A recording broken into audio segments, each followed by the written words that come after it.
How to be become mentally strong. जी हाँ दोस्तों, आज हम बात करेंगे मेंटली स्ट्रॉन्ग कैसे बने। अगर आप बात बात पर रोते हैं और आपको बात बात पर रोना आ जाता है, अपनी कोई बात कहने से पहले ही आप अपनी फीलिंग्स को कंट्रोल नहीं कर पाते, तो आज मैं आपको 5 वो साइकोलॉजिकली ट्रिक्स बताऊंगी जो आप आसानी से अपने इमोशंस को कंट्रोल कर सकोगे और आप अपने आप को मेंटली स्ट्रॉन्ग बना सकोगे। तो दोस्तों, मेंटली स्ट्रॉन्ग होने का मतलब ये नहीं है कि आप रोए नहीं, बल्कि यह है कि आप अपने जो इमोशंस होते हैं उनको समझदारी से हैंडल कर सकेंगे। अगर आप मेंटली स्ट्रांग बनोगे तो आप अपने इमोशंस को आसानी से हैंडल करना सीख सकोगे। तो आपको इन साइकोलॉजिकल ट्रिक को अपनी ज़िंदगी में शामिल करें और हर सिचुएशन का सामना साहस और आत्मविश्वास के साथ करें। तो मैं जिन साइकोलॉजिकल ट्रिक को बताने जा रही हूँ उनको बहुत ही ध्यान से सुनना और अपने जीवन में ज़रूर उतारना। How to control emotion and stay strong. तो सबसे पहली बात इसी की करेंगे। कई बार छोटी छोटी बातों पर आप खुद को रोते हुए पाते हैं और सोचते हैं कि मैं क्यों इतना कमज़ोर महसूस करता हूँ या क्यों करती हूँ। लेकिन सच ये कि मानसिक ताकत कोई जन्मजात गुण तो नहीं है दोस्तों, बल्कि ये तो सीखी और विकसित की जाती है। मेंटली स्ट्रांग होने का मतलब भावनाओं को दबाना नहीं होता है दोस्तों। आपकी जो फीलिंग है उनको दबाना नहीं होता है, बल्कि उन्हें समझना और हर सिचुएशन में और जो भी मुश्किल होती है उसका सामना करना साहस के साथ और समझदारी के साथ, ये होता है मेंटली स्ट्रांग होना। कुछ साइकोलॉजिकल ट्रिक हैं जिन्हें आप अपनी लाइफ में अपना करके आप अपने आप को इमोशंस पर कंट्रोल पा सकते हैं और खुद को हर चुनौती के लिए समझदारी से तैयार कर सकते हैं। तो चलिए मैं बताती हूँ सबसे पहले कि साइकोलॉजिकल ट्रिक कौन सी है। अपने इमोशंस को पहचानें। पहली ट्रिक है कि अपने इमोशंस को पहचानें। सबसे पहले यह समझना जरूरी है दोस्तों कि आपकी भावनाएं कब और क्यों नियंत्रण से बाहर हो रही हैं। रोना या इमोशनल होना गलत तो नहीं है दोस्तों, रोना आम बात है, लेकिन अपने इमोशन को पहचानना सीखना मानसिक मजबूती की पहली सीढ़ी होती है। जब आप जान जाएंगे कि कौन सी सिचुएशन आपको परेशान करती है तो उसे कंट्रोल करना आसान हो जाएगा। तो सबसे पहले आपको यही करना है, आपको वजह जाननी है कि आपको किस बात से कितना जल्दी रोना आता है और किस बात से आप मेंटली स्ट्रांग रहते हैं। तो सबसे पहले आप अपनी उस कमजोरी की जड़ को पहचानिए, उसके बाद फिर उसका इलाज करेंगे। सेकंड पॉइंट की बात करें दोस्तों, तो ब्रीथिंग एंड माइंडफुलनेस।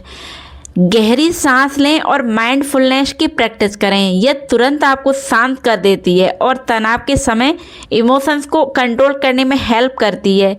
कुछ मिनटों की जो ब्रीथिंग एक्सरसाइज का ध्यान की प्रैक्टिस आपके दिमाग को रिलैक्स करती है और आपके सोचने की क्षमता को बढ़ाती है।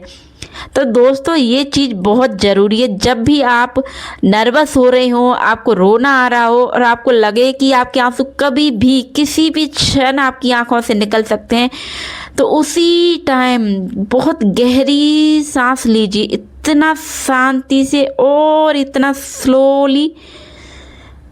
आप भूल जाएंगे कि आपके आसपास क्या हो रहा है और आप किस वजह से परेशान थे और क्यों रोने वाले थे। आप कम से कम 5 सेकंड तक गहरी सांस लीजिए और उसके बाद आंखें बंद करके जो आप गहरी सांस लेने की प्रैक्टिस करोगे, उससे आपके आंखों के जो आंसू थे वो वहीं की वहीं रुक जाएंगे और आपका जो माइंड था वो चेंज होकर के स्ट्रॉन्ग पावर के साथ आपको बोलने की एनर्जी देगा। तो ये था ब्रीथिंग माइंडफुलनेस का तरीका। अब हम बात करेंगे तीसरे तरीके की, पॉजिटिव सेल्फ टॉक। खुद से पॉजिटिव बातें करें। खुद को दोष देने या डांटने की बजाय खुद से कहें कि मैं इसे हैंडल कर सकता हूँ या कर सकती हूँ। ये आपकी मानसिक एनर्जी को बढ़ाता है और मुश्किल हालात में आत्मविश्वास बनाए रखता है। तो दोस्तों, पॉजिटिव सेल्फ टॉक बहुत ही अच्छी चीज़ है। आप जितना खुद से पॉजिटिव बातें करेंगे, आपका मन उतना ही प्रसन्न रहेगा, आपके मन को उतनी ही मजबूती मिलेगी। आप अपने मन में कम से कम पूरे दिन में 100 बार ये कहिए कि मैं सफल हो चुका हूँ, मैं सफल हो चुका हूँ, मुझे वो सब मिल चुका है जिसकी मैंने कामना की थी।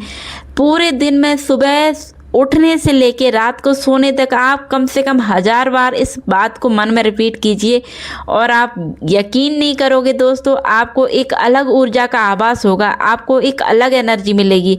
तो ये असर होता है पॉजिटिव सेल्फ टॉक का। अब हम बात करेंगे चौथे पॉइंट की, सिचुएशन को अलग नज़रिए से देखें। हर समस्या को पर्सनली ना लें, थोड़ा दूरी बनाकर देखें कि यह समस्या कितनी गंभीर है और इसे कैसे हल किया जा सकता है। इस तरीके से आप भावनाओं में बहकर निर्णय लेने से बचेंगे और अधिक रचनात्मक समाधान खोज पाएंगे। तो आपको हर परेशानी को सिर्फ एक नज़र से नहीं देखना है। अगर आपके घर में कोई बड़ी चीज़ हो रही है, कोई लड़ाई हो रही है, तो आपको सिर्फ ये नहीं देखना है कि लड़ाई रोज का ही काम है, या फिर आपके घर में कोई भी बड़ा सीन क्रिएट हो गया, कुछ भी, या आपके साथ हो गया, आपकी लाइफ में कुछ भी ऐसी चीज़ हो गई, तो आपको सारी परेशानियों को एक ही नज़र से नहीं देखना है। हर परेशानी का एक एंगल होता है और हर परेशानी की एक वजह होती है। तो हर वो परेशानी की सिचुएशन को अलग अलग तरीके से देखिए और हर तरीके से, हर एंगल से देखने को आपको परेशानी का नज़रिया भी अलग दिखाई देगा। तो आपको अपने आप को मजबूत करने के लिए सबसे बेहतर तरीका है कि हर परेशानी को अलग तरीके से देखिए। अब हम बात करेंगे 5वें पॉइंट की, रूटीन एक्टिविटी शामिल करें। फिजिकल एक्टिविटी, योग या मेडिटेशन को अपनी दिनचर्या में शामिल करें। ये तनाव को कम करता है और ऊर्जा को बढ़ाता है, मानसिक सहनशीलता को मजबूती बनाता है और शरीर और दिमाग दोनों को एक्टिव रखता है। तो इमोशनल कंट्रोल भी आसान हो जाता है।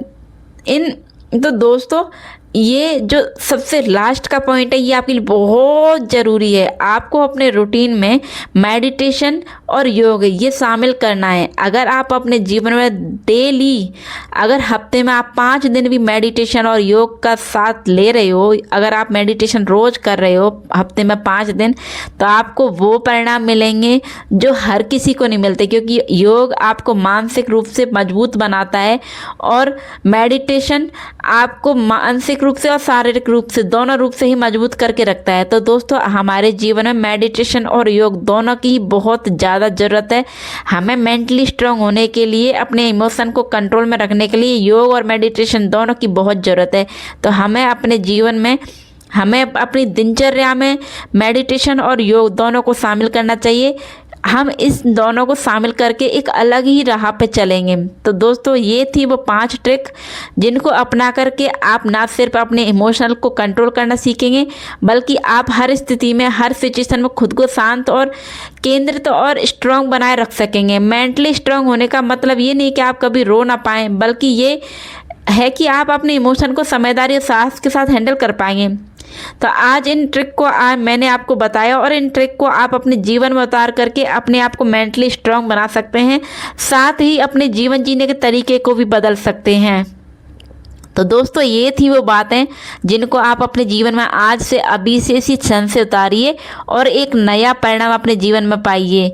तो आज की वीडियो को मैं यही ख़त्म करती हूँ। उम्मीद करती हूँ आप लोगों को वीडियो पसंद आया होगा। वीडियो पसंद आया हो तो प्लीज़ वीडियो को लाइक ज़रूर कीजिए, कमेंट कीजिए।